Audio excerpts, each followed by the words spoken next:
L'actualité la plus chaude du moment en France, c'est cette deuxième manifestation interdite en 2 jours à Sarcelles qui est en train de dégénérer très violemment avec des affrontements communautaires. Quelques casseurs qui ont mis le feu aux poudres. Tout avait pourtant commencé dans le calme. On va rejoindre Philomène Remy. Philomène, vous êtes sur place à Sarcelles depuis le début de la journée. Vous êtes avec Joao Alencar. Philomène, est-ce que vous avez des informations concernant cette synagogue qui aurait été touchée par un cocktail Molotov ?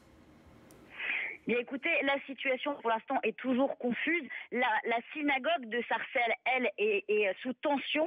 Donc tout autour de cette synagogue, il y aurait plusieurs dizaines de sympathisants pro-Israël qui seraient équipés de casques, de barres de fer, qui disent protéger la synagogue. Autour de ces sympathisants se trouve un cordon de CRS, séparé ensuite par un no man's land de 300 mètres, avant un autre cordon de CRS. Et derrière ce cordon se trouvent des militants pro-palestiniens qui, eux, se sont un petit peu affrontés avec les forces de l'ordre, qui ont répliqué avec des grenades lacrymogènes. On nous a également informé que la situation serait très tendue autour de la synagogue de Garges, non loin de là. Donc la situation est toujours volatile à Sarcelles. Un hélicoptère est toujours en train de survoler cette ville. Les CRS quadrillent littéralement la ville. Ils doivent faire face à plusieurs groupes, plusieurs bandes de jeunes qui évoluent par dizaines, des jeunes qui sont eux aussi équipés de masques, de barres de fer, qui lancent des cocktails Molotov.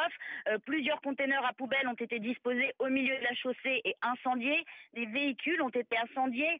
Il y a eu des tentatives d'attaque d'un commissariat. Des magasins ont été brûlés. Le trafic du tramway et des bus a été interrompu et le trafic des bus, lui, n'a toujours pas repris. Merci Philomène, vous restez avec nous tout au long de cette soirée. On a vu beaucoup de photos qui nous viennent des réseaux sociaux.